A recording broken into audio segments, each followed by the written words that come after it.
হয়তো দেরি হবে, কিন্তু ধৈর্য ধরতে জানলে জীবনে সফলতা আসবেই। পৃথিবীতে সুখ বলে কিছু নেই। আপনি যতটুকু পেয়েছেন তার উপর সন্তুষ্ট থাকার নামই সুখ। ভালো লোকের সঙ্গে বন্ধুত্ব করুন, যে আপনাকে সবসময় ভালো কাজে আহ্বান করবে। ত্যাগ নিজেকে শূন্য করার জন্য নয়, নিজেকে পূর্ণ করার জন্যই। যারা অনেক বেশি আশা নিয়ে অন্যের উপর ভরসা রাখে তারাই সবসময় বেশি ঠকে। জীবনে চলার পথে বিভিন্ন সময় অনাকাঙ্ক্ষিত বিষয়ের সম্মুখীন হতে হবে, তাই বলে রাগ করা যাবে না। রবের কোনো ফয়সালার প্রতি অসন্তুষ্ট হবেন না। অতীত নিয়ে কখনো হতাশ হবেন না। ভবিষ্যৎ নিয়ে কখনো দুশ্চিন্তা করবেন না। তা ন্যস্ত করে দিতে হবে রবের কাছে। কষ্ট এমন একটা জিনিস যা শুধু নিজেকেই বহন করতে হয়, এর ভাগীদার কেউ হতে চায় না। যে সম্পর্ক তৈরি হয় লোভে, সেই সম্পর্ক শেষ হয় ক্ষোভে।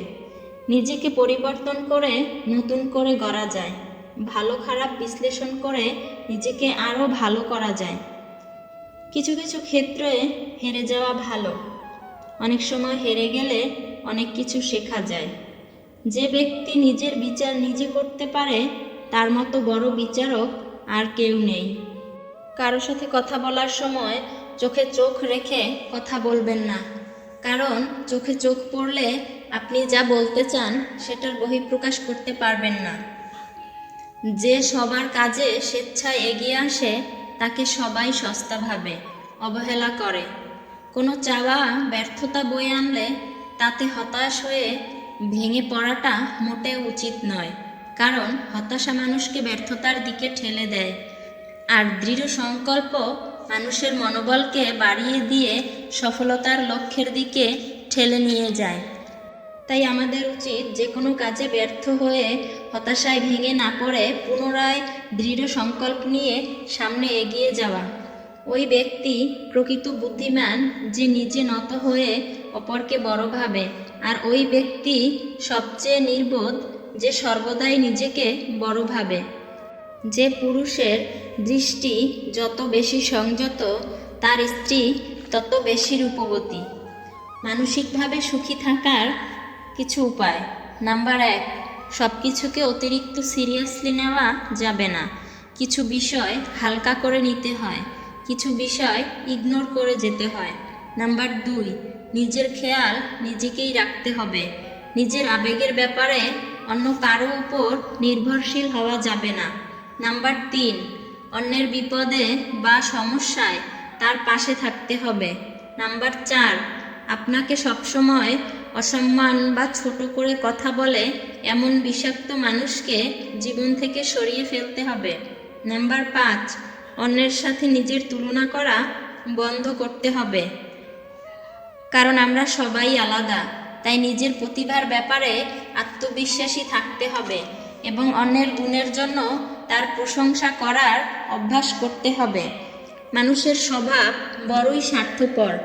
যে কাউকে পছন্দ করলে তার মন্দ দেখে না, আর কাউকে ঘৃণা করলে তার ভালো দেখে না। যার মন যত বেশি সুন্দর তার ভাগ্য ততটাই খারাপ, কারণ সুন্দর জিনিসের উপর মানুষ প্রথম আঘাত হানে। সম্পর্কের জন্য অর্থ নয়, একটু বিশ্বাসের প্রয়োজন। আপনার স্ত্রীকে বা আপনার প্রেমিকাকে খুশি করার 5টি গোপন কৌশল। নাম্বার 1, স্ত্রীকে কাজের জন্য ছাড়াও এর বাইরেও তাকে ফোন করুন, হ্যালো বলুন বা তাকে বলুন আপনি তাকে মিস করছেন। দেখবেন সে খুশি হবে। নাম্বার 2, বেশিরভাগ দম্পতির সম্পর্কে একটি পর্যায়ে এক ধরনের একঘেয়েমি চলে আসে। এই একঘেয়েমি দূর করতে নিজেদের মধ্যে সময় কাটান, কোথাও বেড়াতে যান বা বাহিরে খেতে যান। প্রায়ই এই কাজগুলো করুন, দেখবেন এই বিষয়টি আপনার স্ত্রীর মেজাজ ঠান্ডা রাখবে।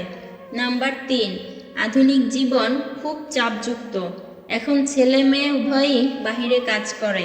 সারাদিন অফিস করে এসে ঘরের কাজ করতে গেলে আপনার যেমন খুব ক্লান্ত অনুভব হবে, আপনার স্ত্রীর ক্ষেত্রেও বিষয়টি তাই। এজন্য ঘরের কাজে স্ত্রীকে সাহায্য করুন। নাম্বার 4, জানেন কি, জড়িয়ে ধরা মন ও স্বাস্থ্যকে ভালো রাখে।